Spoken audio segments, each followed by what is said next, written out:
The 5 games that have been played in the conference finals, East and West, the home team has won them all 5-0. So the Magic hoping that trend continues with Game 3 coming up. Marvin Matt, of course, will call it. We'll see you folks at halftime. Enjoy Game 3 between the Magic and the Bulls as the NBA playoffs on NBC continue after these messages from your local station.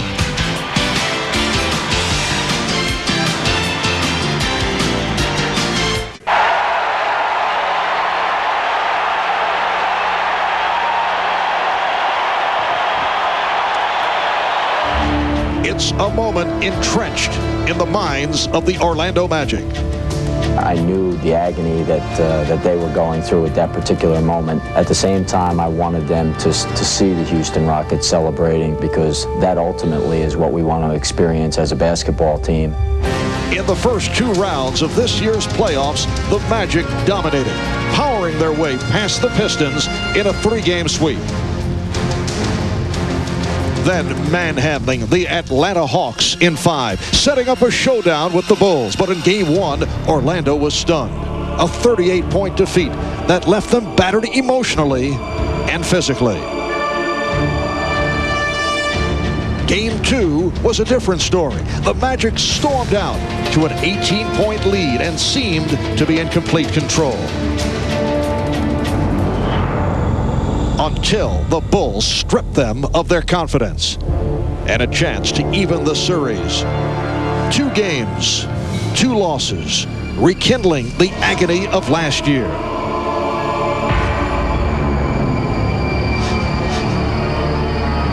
Now the Magic must test their will, win Game 3, and turn this series around or face elimination.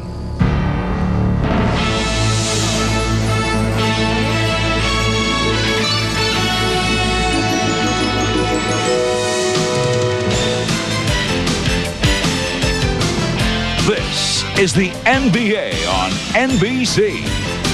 The 1996 NBA Conference Finals.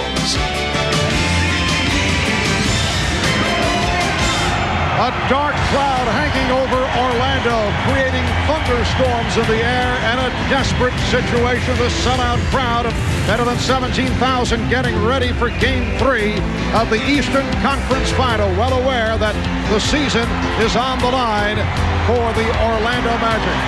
Hi, everybody. Marv Albert, along with Matt Dukas and the Orlando Magic, certainly delighted to be back home, back in familiar surroundings where they have won 37-41 during the regular season. We talked about that with Shaquille O'Neal. It's different, playing home.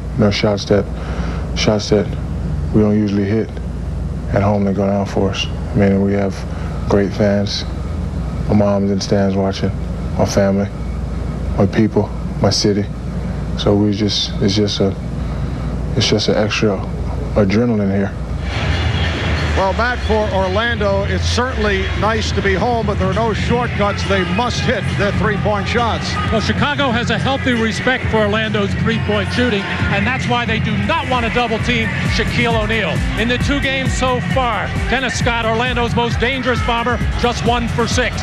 Nick Anderson, totally out of sync, a wild 1 for 11. Only Anthony Hardaway had the range in Game 1, hitting 4 of 6. But for the Magic to get back into this series, Dennis Scott and Nick Anderson have to find their way from downtown. All right, here's the injury update. As we mentioned on Showtime, Horace Grant sidelined with that twisted elbow. John Koncak, who was not supposed to play because of a knee problem, is in action. Will give it a shot, will be in the starting lineup. But in a surprise, Brian Shaw woke up this morning with muscle spasms in his neck, and he is out, and that is a major loss for the Orlando Magic. As for the Bulls, who are usually noted for their offensive prowess, Michael Jordan, Scottie Pippen certainly add to that identity, but as it turns out, first 2 games of this series, it's been defense that has been their signature. Well, they're in the driver's seat because of their defense, and with 3 players on the all-defensive team, this is why they can wreak some havoc, like Michael Jordan undressing Nick Anderson, then the quick strike.